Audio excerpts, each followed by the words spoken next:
안녕하십니까. 네, 한그루방송 대표 김대웅입니다. 한그루신문 주필 송태현입니다. 네, 오늘 이 시간에는 거짓말도 여러 사람에게 반복적으로 듣다 보면 어느샌가 참말처럼 여겨질 수도 있다라는 말과 같이 굉장히 이제 거짓말이 판을 그러한 시대에 살고 있는 것 같습니다.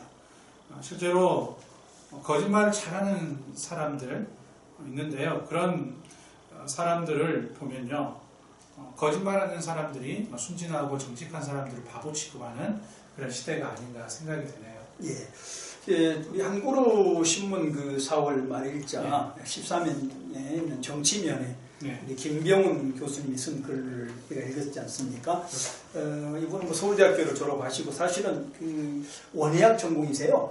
이분이. 네, 원예학 전공이시고 서울대 농학 박사신데 한국 원예학회장도 영입하셨어요. 예. 그러신 분이 아까 말씀하신 대로 이런 정치면 칼럼을 쓴다는 게 좀 신선하지 않습니까? 또 쉽지 않은 우리 신문에 지금 계속해서 한 2년째 쓰고 계신데 굉장히 재밌는 것 같습니다. 그러니까 직업 정치인이 아닌 그런 학자가 그것도 그 농학 박사가 정치면을 쓴다는 것이 참 재미있어서 계속해서 보고 있는데요. 아까 대표님께서 말씀하신 대로 이분의 글이 지금 거짓말 관련된 소위 말하면 제목을 3인성호라 3인성호. 세 사람이 만나면 호랑이를 만든다는 거잖아요. 그러니까 그냥 호랑이도 세 사람이 거짓말하기 위해서 만들 수 있다는 거죠. 이렇게 거짓말하면 또 계속 거짓말을 하다 보면 그것이 참말이 되는 경우도 있다. 그렇게 이해될 수도 있겠네요. 그렇죠. 좀 뭐 심리학적인 진단이라도 이것도 받아야 되겠습니다만은 오늘 이제 정치 문제니까요. 이분이 정치에 관련된 것을 가지고 정치인의 거짓말 이런 주제로 이제 글을 쓰지 않았습니까? 특별히 현 정부, 그 전 정부도 마찬가지죠. 보수 정부든 진보 정부든 이 거짓말이 지금까지 계속되어 왔고 그게 득세한다 이런 논지 같아요. 그러니까 이분이 예를 든 게 청문회를 예를 들지 않습니까? 그렇죠. 청문회는 뭐 이번 정부뿐만 아니고 그 전 정부 뭐 역사 속에서 거짓말이 많이 밝혀졌지 않습니까? 그렇죠. 거짓말이 굉장히 많이 특히 이제 그 앞선 그 과거 청문회 때 어떤 한 예를 들면서 말씀을 하시는 것 같습니다. 누가 돌을 던질 수 있겠어요? 사실 장관이 되겠다 하는 분들 또는 상당히 고위직이 되겠다고 하는 분들을 이렇게 파헤쳐 봤더니 이렇게 순 거짓말이었다. 입으로는 진실하고 정직한 것처럼 보였지만 자기의 사익을 위해서 그러니까 무슨 부동산 투기를 한다든가 자녀들을 좋은 학교 보내기 위해서 아빠 찬스 그렇죠. 이렇게 한다든가 뭐 추천장을 거짓으로 받는다든가 뭐 이런 것들이 많았다는 거 아닙니까? 우리는 다 알지 못하지만 김병훈 교수님의 말씀에 의하면 상당수가 그렇게 거짓 속에 들어왔었다라고 지금 이분이 지적하고 있는 것 같습니다. 그러면서 링컨의 말을 좀 인용을 하세요. 굉장히 강하게 얘기를 하시는데 한 사람을 여러 번 속이거나 많은 사람을 한두 번 속일 수 있지만 모든 사람을 영원히 속일 수는 없는 것이다. 공정사회에 대해서 굉장히 강하게 제시를 하고 있었어요. 저도 그 부분은 굉장히 동의합니다. 물론 링컨이 이제 16대 대통령으로서 사실 미국의 역사를 같이 쓴 사람이라고 볼 수 있잖아요. 근데 이제 물론 이분이 이제 보수적인 농객이기 때문에 링컨이 미국의 보수 대통령 첫 번째 대통령이잖아요. 사실상 그러다 보니까 거기에 이제 긍정적인 부분 이거를 부각시킨 것을 우리가 감안해야 되겠지만 링컨을 많은 사람이 훌륭한 대통령을 보고 있지 않습니까? 사실 노예 해방을 시켰고 그런 분들 학력이 낮음에도 불구하고 그것을 극복한 분 뭐 이런 식으로 또 가난한 사람인데 대통령이 되기까지 과정들이 우리들에게 고무적인 어떤 그 영감이라 할까요? 스펙타클하면서 굉장히 어떤 소위 이제 못 가진 사람 또 능력이 없는 사람으로 하여금 굉장히 도전을 주고 동질감을 주는 그런 스토리. 그렇죠. 근데 저는 제가 링컨을 책을 읽어본 적은 있는데 그 링컨에 관한 책을 제가 책 내용에 따른다면 굉장히 정직한 분 같아요. 그러다 보니까 이분이 말한 거짓이라고 하는 것 이것은 몇 사람을 속일 수 있지만 그리고 단기간 속일 수 있지만 영원히 속일 수 없다는 말이 저한테는 굉장히 다가옵니다. 저도 그렇습니다. 정치인뿐만 아니고 목회자 또는 어떤 일에 있든지 거짓말이라고 하는 것은 저는 죽음이라고 봐요. 또 이렇게 정리를 하세요. 하늘의 그물은 빠져나갈 수 없다. 그렇죠. 어떻게 빠져나갈 수 있겠습니까? 사람을 속일 수 있지만 하늘에 계신 그분을 어떻게 속일 수 있어요? 그러니까 하늘의 그물을 빠져나갈 수가 없죠. 그리고 이제 이분 논리는 그럴 것 같습니다. 이 거짓말이라고 하는 것이 결국은 패망의 원인이 되는 것이다. 그런데 정치인들이, 고위직들이, 많이 배운 사람들이 거짓으로 지금 일관되고 있기 때문에 문제가 있는 것이고, 이들이 살아있는 것 같지만 죽은 것이다 라는 논지로 보입니다. 전편에서 이제 우리 대표님께서 사고는 올라라는 네. 인물에 대해서 잠깐 소개를 네. 하셨는데, 그 인물편에서도 저희가 보면 사실 거짓 없는 사회거든요. 예, 종교 지도자의 어떤 예, 윤리 도덕적인 면에서 굉장히 높은 수준을 사실 제시를 하지 않습니까? 예. 그런데 이제 거짓말이 판을 치면 결과론적으로는 국가를 망하게 하고, 말 그대로 사람을 병들게 하고 사회를 무너지게 하는 그런 사실 논지가 아닐까 생각이 듭니다. 그렇죠. 거짓이 판치는 사회가 승리할 수가 없지요. 사실과 다른 것을 말해서 지도자가 된다? 이것은 있을 수 없는 일이고, 그리고 그렇게 배짱 있는 사람이라면 지도자로서 이미 끝난 거죠. 어떤 이제 분이 대화를 통해 가지고 이런 말씀을 하시더라고요. 저는 이제 크리스천이기 때문에 사실은 굉장히 좀 부끄러운 얘기인데, 목회자가 단에서 설교하면서 거짓말 한다라는 얘기도 있어요. 사실 예. 설교를 하는데 거짓말을 하는데 예. 굉장히 사실 뜨끔했거든요. 예. 저도 그 사실을 알고 있습니다. 그 거짓말을 했다가 쫓겨난 분을 알고 계시는데 당연하다고 봅니다. 이거 뭐 하여튼 심각한 거짓말을 하셨는데, 성도들은 어지간하면은 지도자의 말을 신뢰하고 따르려고 그러죠. 그렇죠. 특별히 교회는 더 첫 그렇죠. 반응이 신뢰죠, 사실. 그렇죠. 교회는 더 그렇잖아요. 우리 목사님이 설교하시는데 그걸 의심할 만한 사람이 네. 얼마나 되겠어요. 어지간하면 인정하려고 하는데, 그 거짓이 우연찮게 알게 된 겁니다. 우연찮게 알려고 한 것이 아니라 우연찮게 알게 된 거예요. 뭐 예를 들면은 어떤 예화를 드셨는데, 설교 중에 자기 예화처럼 하셨어요. 근데 나중 보니까 나무 예화인 거예요. 남의 것을 예화를 하신 거예요. 그거를 방송을 듣다가 우연찮게 알게 된 거예요. 그래서 그걸 갖다가 왜 이렇게 하셨냐고 이제 아마 어떤 컴플레인을 했겠죠. 그렇죠. 그러면서 거짓이 발견되어져서 사태가 되는 그런, 제가 목사님도 알고 있습니다. 그만큼 거짓이라고 하는 것은 죽음인 거죠. 거짓말하는 것이 굉장히 어쩔 때는 위기를 벗어날 수 있는 유일한 방법이라 생각을 하는 경우 거짓을 하게 되거든요, 사실은. 순간이죠. 순간이죠. 예, 그 순간 모면할 수는 있지만, 그러나 그것이 오늘 말씀대로 이게 하늘이 쳐놓은 그물을 어떻게 벗어나겠습니까? 벗어날 수 있는 방법은 아무도 없지요.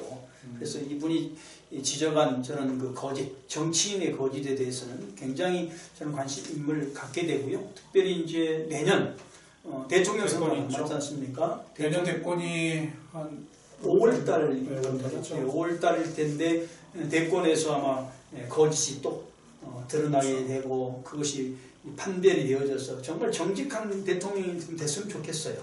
정직해야 될 것 같습니다. 예. 거짓을 좀 멀리하고 정직한 그 누군가가 하나님께서 세우신다면 정말 그게 굉장히 큰 위로가 되고 소망이 될 것 같아요. 특별히 저는 이분의 글에서 후면에 이런 말을 네. 쓰셨는데, 이제 지도자들이 되게 그런 데는 그 상하가 있지 않습니까? 그렇죠. 지도자들이 하는 말이 위에 사람들은 깨끗한데 아래 사람들이 깨끗하지 못해서 문제가 있다. 이렇게 지금 말을 했다고 해요. 그런 말을 했다고 하네요. 예, 예를 들면 LH 같은 그 예. 정권의 부동산, 그 부동산 때문에 이제 이번에 여당이 아주 큰 낭패를 받지 않습니까? 특별히 서울시장을 놓치는, 그렇죠. 전혀 생각도 안 했던 일이 여당 입장에서는 벌어진 거죠. 한 번도 서울시장을 여당이 못한다고 생각을 한 번도 안 해봤거든요. 그래서 갑작스레 LH 공사 사건 때문에 변수가 생겨서 이번에 이제 야당 오세훈 후보가 시장이 되고 말았는데, 여당 입장에서는 참 억울하겠죠. 근데 그거를 이분이 이제 예를 들면서 그들이 말한 것이 밑에 사람이지 않느냐. 위에 사람은 깨끗했는데 아래 사람이 잘못됐긴 그랬다 이렇게 말했다는 거예요. 이 점에 대해서 이분은 강하게 비판하고 있는 거죠. 강하게 굉장히 이제 조금 거칠게 말씀을 원조가 그러니까 글이 굉장히 강하게 이렇게 표현이 되고 있습니다. 예. 사실 만약에 그런 사람이 있다면 저는 이제 그런 사람을 만난 적은 없어요. 위에 사람을 만나 보니까 저도 이제 상당히 고위직을 만나 보니까 뭐 아래 사람 잘못했다 이런 사람은 제가 아직은 못 만났습니다. 사실상 그래서 이분 말을 이 사실이라면 전제로 그것은 지도자 자격이 없죠. 사실 가정에서도 자정에 문제가 생기면 아버지 엄마가 책임져야 되는 거 아니에요? 그렇죠. 잘못이 없습니다. 교회도 잘못되면 담임 목사가 책임져야죠. 그걸 부목사한테 그렇죠. 그렇게 책임을 전가한다든가 그건 말이 안 되지 않습니까? 뭐 국가가 잘못되면 대통령이 책임을 져야지. 대통령이 뭐 이렇게 지저분하게 아래 장관이 잘못했다, 나는 잘했다 이렇게 말하는 것은 옳지 않지 않습니까? 만약에 저는 이분의 말이 정말 사실이라면 그거는 지도자가 아니다 라고 생각합니다. 이분은 뭐 거짓이라는 측면에서 말씀을 하고 있지만 저는 그렇게 생각을 하고 있습니다. 그래서 윗물이 탁하면 아랫물을 더러울 수밖에 없다라고 그렇게 아주 이제 정의를 하고 계세요. 그렇죠. 어떻게 위에 물이 더러운데 아래 물이 깨끗할 수 있겠고 그러겠습니까? 위에 물이 깨끗해야 아래 물도 깨끗할 수 있는 거잖아요. 사실 정치적인 이제 문제이기 때문에 굉장히 좀 민감한 그런 이제 일인데 결국에는 이제 결론적으로는 이분도 국가의 어떤 발전과 공정한 사회를 기대하는 마음으로 그렇게 사실 얘기를 하시는 것 같아요. 그러면서 마무리를 하시는데요. 결국에는 이제 3인송호라는 의미, 이런 의미가 결국에는 속지도 말고 속이지도 말라라는 그런 가르침이 있기 때문에 그런 측면에서 우리가 좀 거짓 없는 사회에서 거짓 없는 사회를 좀 만들어보자. 그런 취지가 아닐까 생각이 듭니다. 그렇죠. 거짓이라는 것은 이게 뭐 정파를 떠나서 여야를 떠나서 보역을 떠나서 중요한 저는 가치라고 생각합니다. 사실 이제 이분이 이제 보수 논객이라는 것 때문에 우리가 좀 짚고 넘어가야 될 것이 한번 이제 사실 보수라고 하는 것이 자유를 지향하는 개념이지 않습니까? 그러니까 보수 정권이다라고 하는 것은 자유를 지향하는 것이고. 그 다음에 진보 정권은 평등을 지향하잖아요.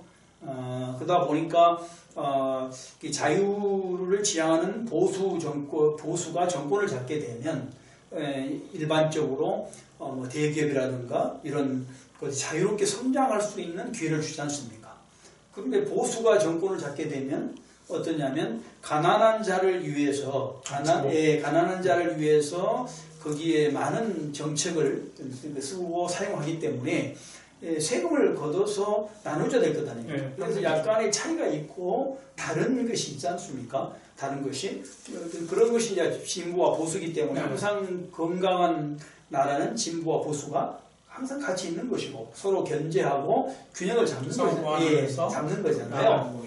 그래서 이제 자기들끼리는 싸우겠지만 우리들은 국민들은 그게 다르다는 걸 인식할 필요가 있는 것 같아요. 무조건 내가 보수기 때문에 진보는 나쁘다 이렇게 말한다든지 또 내가 진보기 때문에 보수는 틀렸다든지 이렇게 말할 것이 아니고 다르다. 그런 겁니다. 참고로 제가 조사를 해보니까요. 전 세계의 정권의 대부분은 보수입니다. 네, 그렇죠. 왜냐면 자유라고 하는 것이 매우 중요해요. 자유라고 하는 것이 지금 북한 보세요. 김정은 정권 지금 자유를 억압하니까 지금 문제된 거잖아요. 뭐 중국, 뭐 러시아 할 것 없이 예전에 공산당을 했었던 그런 사회주의 정권들 다 독재했지 않습니까? 그게 자유를 억압했기 때문이거든요. 그래서 우리 인간은 태어날 때부터 자유가 매우 중요해요. 태어날 때부터. 사실 하나님의 형상으로 만들어졌다는 것이 자유잖아요. 근데 그거를 억압하면 안 되죠. 근데 이렇게 생각할 수 있어요. 그런 자유를 가진 보수 정권이 상당히 정권을 많이 갖고 있고 또 정권을 잡기가 용이해요. 근데 왜 진보로 넘어가냐면 이 자유주의자들을 이 보수 정권이 나누지를 않아요.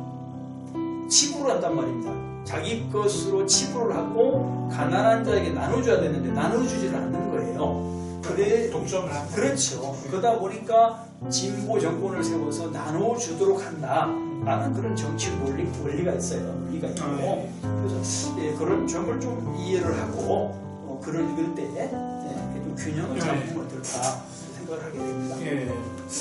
그런 이제 또 우리 대표님 말씀 들어보니까 또 이 글이 또 어느 정도 이해가 되는 측면이 있어요. 그래서 결과적으로는 그래도 뭐 정직이라는 이슈는 굉장히 중요한 것 같고 거기에 반해서 이제 거짓, 특히 이제 거짓이 좀 사라지고 거짓이 말 그대로 없어져서 정직한 공정한 사회를 꿈꾸는 것은 모든 자유를 가지고 있는 모든 시민들의 바람이 아닌가 또 이렇게 생각이 됩니다. 개인적으로도 정직해야 된다는 것 거기에 큰 도전을 받습니다. 네, 우리 모두 다 그러한 측면에서 함께 정직한 사회를 꿈꾸면서 함께 나아가길 소망해 보겠습니다.